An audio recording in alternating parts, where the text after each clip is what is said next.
Ini akan kami sampaikan beberapa yang insya Allah ini aplikatif di dalam satuan TNI, Pak. Yang pertama, Pak pimpinan nih perlu diketahui juga bahwa di jajaran TNI sekarang itu kalau 200 mungkin lebih, Pak, jenderal yang nganggur, yang namanya staf khusus. Kemudian di TNI AL, di Angkatan Darat, di Angkatan Udara, itu beliau-beliau itu yang bintang 1 bahkan ada yang bintang 3 itu jadi staf khusus, Pak pimpinan. Jadi terkait dengan hal ini, yang namanya perwira tinggi ini pengalamannya sudah tidak bisa diragukan lagi, Pak. Secara administrasi, memimpin personil, memimpin satuan, memimpin bidang atau departemen, bahkan di tempat pertempuran. Oleh karenanya terkait dengan tadi yang disampaikan oleh Pak Menhan terkait pembinaan personil, dikaitkan lagi undang-undang TNI, Pak, mohonlah ini Komisi 1 semuanya juga yang terkait dengan undang-undang ini harus menjadi prioritas, Pak. Bahkan ada yang sudah 2 tahun lulus Lemhanas loh, Pak. Oleh karena ini menurut saya perlu perhatian khusus Pak Menteri Pertahanan dan Pak Panglima TNI. Kalau memang di situ sudah tidak ada job, keluarkan beliau-beliaunya. Kementerian Pertahanan masih butuh banyak, kementerian di luar pertahanan juga masih butuh banyak tenaga-tenaga beliau.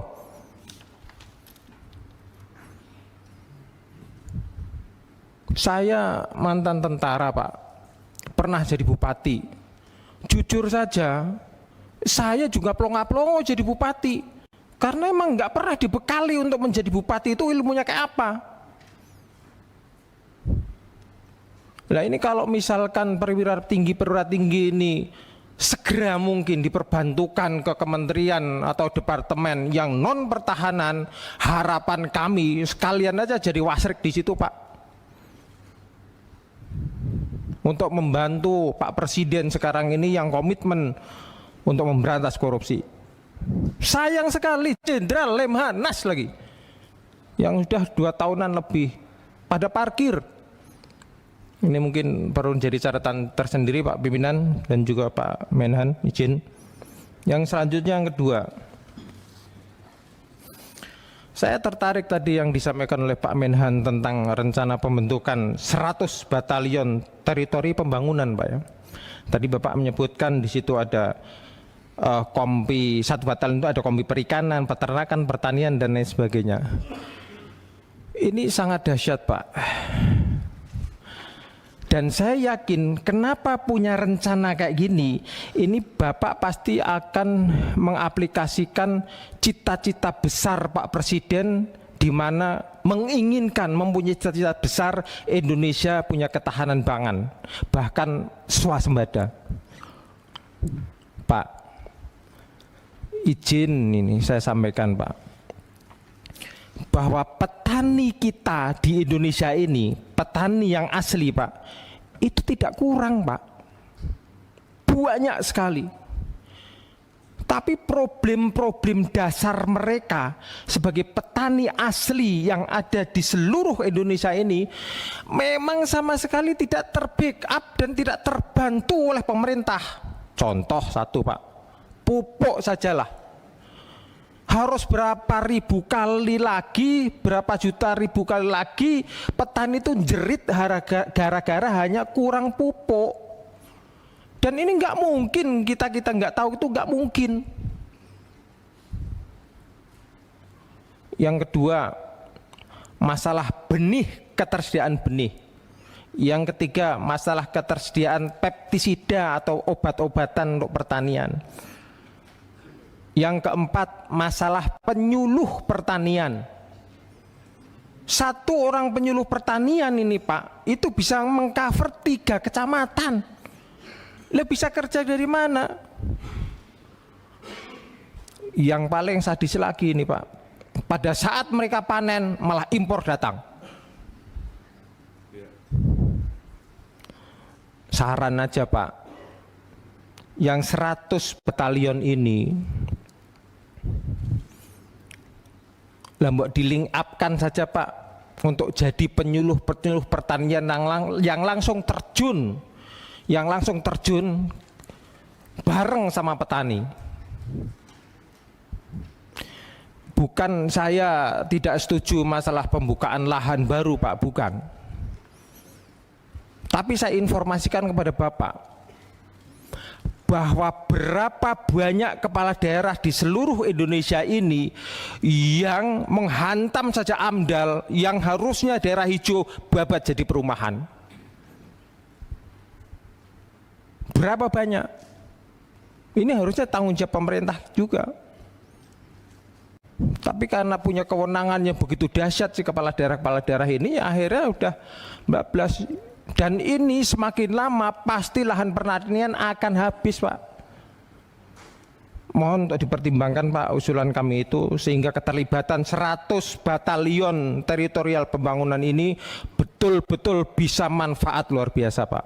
Karena saya sendiri tidak menginginkan untuk gagal. Yang ketiga Pak, saya tertarik tadi yang Bapak sampaikan bahwa keterbukaan dan transparansi dalam penganggaran di Kemenhan dan seluruh angkatan. Tadi juga Bapak menyampaikan tidak akan mengajukan anggaran kalau tidak ada review pertama dari BPKP.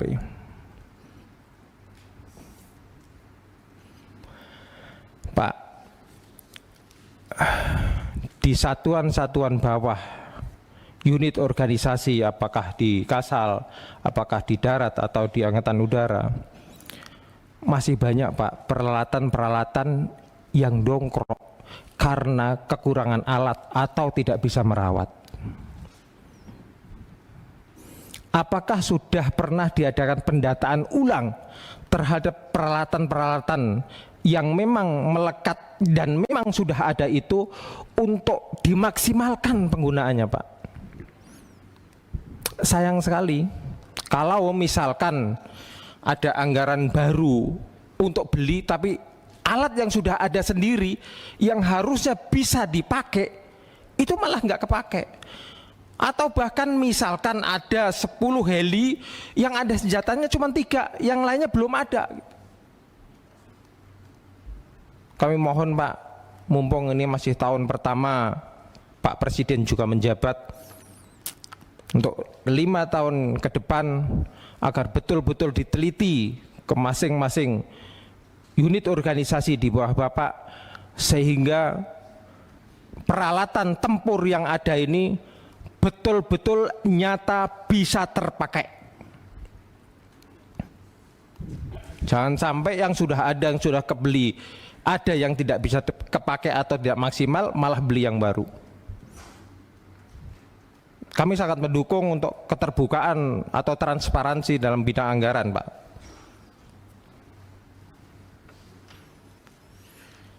Kemudian mohon izin, ini yang terakhir untuk Pak Panglima. Pak Panglima, saya pernah dibesarkan di organisasi Angkatan Darat.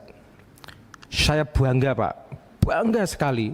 Banyak hal yang bisa menuntun saya untuk menjalani kehidupan Pak. Ini masalah netralitas Pak. Netralitas TNI ini saya sampaikan pimpinan, ini udahlah tidak ada duanya. Netralnya luar biasa. Saking netralnya, mendekat ke tempat TPS saja takut. Ini beberapa poin Pak yang Bapak tadi sampaikan. Upaya mitigasi konflik, penguatan penegakan hukum, tegas terhadap penyimpangan pelaksanaan pilkada seperti money politik, black campaigns dan lain-lain. Pak, sekarang itu zaman demokrasi Indonesia yang sekarang, demokrasi yang terjadi sekarang kan kita ngerti semua Pak, bagaimana dalam tanda kutip brutalnya di media ini yang lagi kencang-kencangnya ini Pak, katanya ada partai baru. Apa partai baru? Partai coklat. Nggak mungkin kalau kita nggak tahu kok. Nah, mau sampai kapan netralitas TNI ini Pak? Saya tahu Pak, netralitas TNI dalam politik itu netralitas untuk negara. Faham Pak. Tapi kalau pencetakan pimpinan-pimpinan yang melalui demokrasi ini melahirkan pimpinan yang nggak benar, mau sampai kapan? 2/3 dari kepala daerah yang ada di Indonesia itu ketangkep hukum loh Pak. 2/3-nya, sisa 1/3 aja karena belum atau mungkin karena nggak keambil. Lah ini sampai kapan? TNI netral itu sampai kapan? Kalau netral dalam artian pilihannya silahkan, tapi kalau misalkan sudah di depan mata ngelihat ada penyimpangan, apa undang-undang TNI yang bisa dipegang? Tangkep Pak.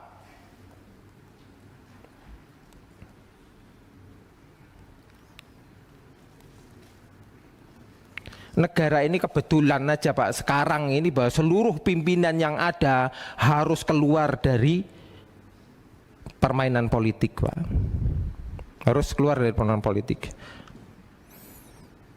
karena emang kayak gini.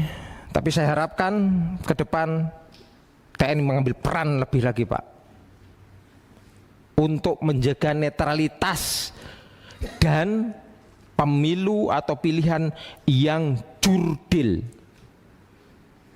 Terima kasih Pak, terima kasih pimpinan.